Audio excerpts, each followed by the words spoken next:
Okay, everybody, we're about to pick your favorite team's game, and we're going to pick them to lose, and you're going to be angry. But before we do that, just want to say subscribe to the channel, man. We're on the quest to 1 million subs, and we're so close. So hit that subscribe button, hit the little belly button, like the video, and let's not waste any more time, baby.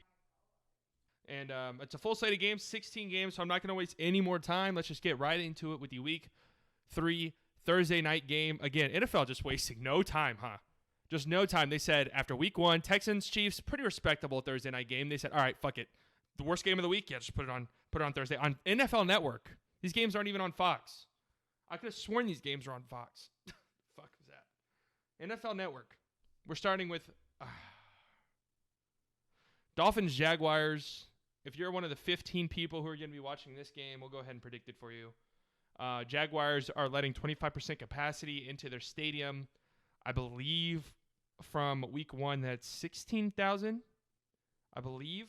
I could be mistaken, but I think that's how much it is. And who's going to win this one? Most people are picking, from what I've seen, the Jags. They are a 3-point favorite, which doesn't shock me all that much. They've looked good so far. They've been competitive in each of their games. Their offense looks really good. But this is a tough one. Realistically, it is. I think the Jags aren't most people, not a lot of people, but some people legitimately thought the Jags could have gone 0-16. They're going to compete, though, man. Minshew's going to keep them in games. Brett, watch this. Watch this right here. If you guys are on Spotify, you might want to come over to YouTube. Boom. Wait. Boom. Look at that. Brett picked the Jags. You know Brett is a big Minshew guy. He's a big Minshew believer. I think what I'm going to do here is I'm going to give my rationale for my picks, and if Brett and I's picks differ, I would give maybe what he is thinking. Because I'm going, look at this. Look how fucking bored I am, guys, that I took time out of my day to do this. I'm so stupid.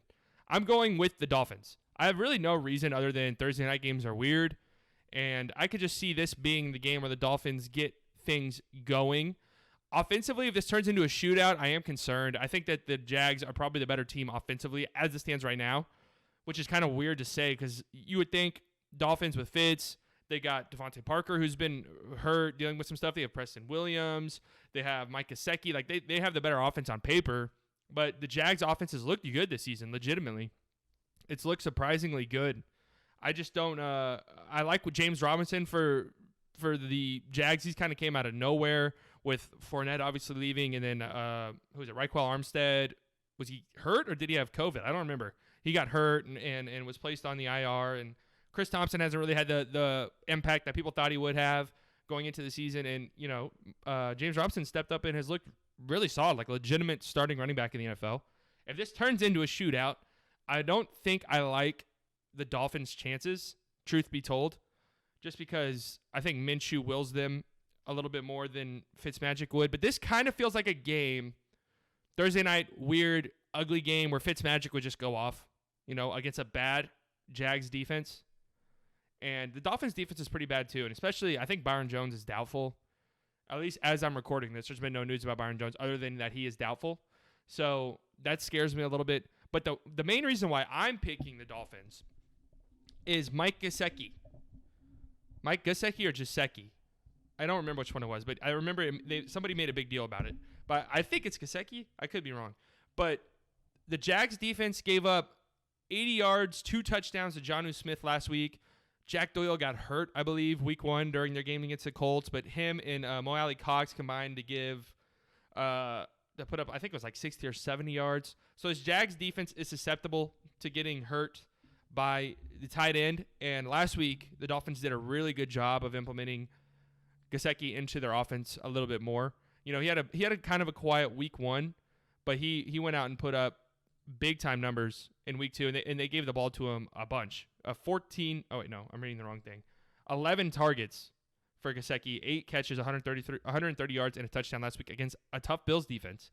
So I think that the Dolphins make it a point of emphasis to get him involved, and if that's the case, I don't know if anybody on the Jags can really stop him. That's sort of my rationale. That's why I'm picking the Dolphins. Could go both ways. I'm not entirely sure. I picked the Dolphins. Brett picked the Jags. I think most people I've seen are picking the Jags, but the Dolphins, I think, are a better team just talent-wise on paper. The Jags are a scarier offense, a little bit more potent. So if this turns into a shootout, I don't like the Dolphins' chances. But all in all, I think the Dolphins sort of control the game going to Gesicki. And, Gaskins looked pretty good too. He's been one of the bigger shocks. I think a lot of people thought you go out and you get Jordan Howard and you go out and you get Matt Breida, that those guys are going to be the ones who carry the load for you. But it's been Myles Gaskin, and he's looked good. He's looked good so far. So I have the Dolphins. Brett has the Jaguars for the opening game of the week.